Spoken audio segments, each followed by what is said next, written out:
All right, we're back, folks, with Robert O'Neill, former Navy SEAL who shot and killed Osama bin Laden. And by the way, Robert, talk about your charity organization, Your Grateful Nation, which is yourgratefulnation.org.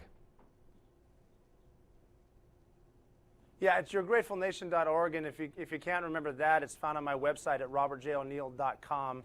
We've got a button there that'll take you right to the site. It's a great organization because I found myself in a position after 16 years getting out of the military, well aware that I wasn't going to get a pension because right now you need to do a soldier needs to do 20 years to get a pension. It's a little bit of stress and it's a lot of consideration, wondering what to do for the next paycheck to keep food on the table. And because I lived through that myself, with the help of some other successful colleagues, we started yourgratefulnation.org, and what we do is provide individualized support for a transition for hopefully up to 4,000 special operators and their families.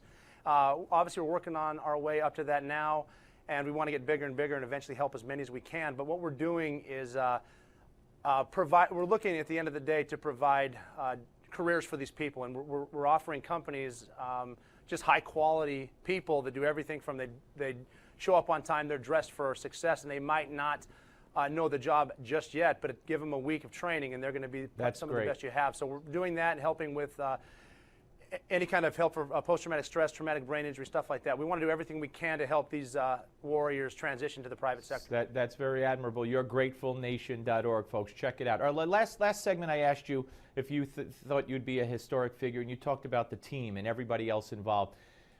Did you approach anybody else on your team or anybody else involved to say, come out, so to speak, with me? Let's go public together.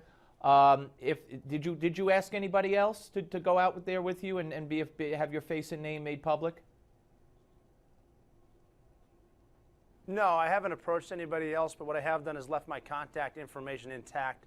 So if they want to, I'd encourage them to, if nothing else, just donate another artifact to the 9/11 Memorial Museum, something like that. They're obviously welcome with me, and if they wanted to, remain anonymous, but they want to help with the transition, then I'm more than happy to help any of them that were on the mission and any other but playing devil's advocate, I mean, the private sector. Playing devil's advocate, I mean, there are a lot of former SEALs and former military people who are very unhappy with what you did.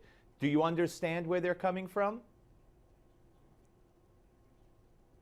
I totally understand where they're coming from, and I respect their position. I respect anything that they say, and I mean, even some that have disagreed with me have told me it was the wrong thing to do, but they want me to be safe and all that stuff. I respect what they're saying. I hope that they see what we're doing is the right thing, and the reason we're doing it is to help vets transition to the private sector, and also to help with the 9/11 families. If they could see every single day the support that I'm getting from people telling me through my website and through other places, just how much better it makes them feel to know for certain that there has been, not necessarily closure, but this has helped with the healing process. I see it every single day, and it makes the risk worth it, and it makes the criticism worth it. All right, let me ask you this. Did you see the movie Zero Dark 30? I did. Okay, was it accurate to a great extent? I couldn't say for sure because I wasn't in the intelligence process, and the movie was based on let me ask you gathering the intelligence and finding the high-value individual. Well, let me ask you this, Robert. You know that there's all kinds of stories at the time, and Judicial Watch got documentation that the White House and the Pentagon, Leon Panetta, cooperated with the filmmakers involved. Do you see that as wrong? I mean, if they're criticizing you for giving away secrets and being the face and telling, the government has gone after you, the White House has gone after you, the administration's gone after you, the armed services has gone after you, but here they cooperated with the makers of that film. Is that hypocritical? Yeah, that's true. They did make a movie about it, but my position is not to sit here and justify my behavior with someone else's behavior. I have my reasons for doing it. I think those reasons are just. I think with respect to the White House and the Pentagon, I've respected their position. And I mean, if people didn't, what I've said so far is I have a small part in a great mission, and I wanted people to realize, humanize the SEALs that are going through there. So if it was classified that Navy SEALs get on helicopters and go in houses and walk upstairs and occasionally shoot people, if someone thinks that's classified, all right, but Robert, no, I understand. But let me just ask you: do you believe that the White House cooperation in that movie makes them hypocritical in criticizing you?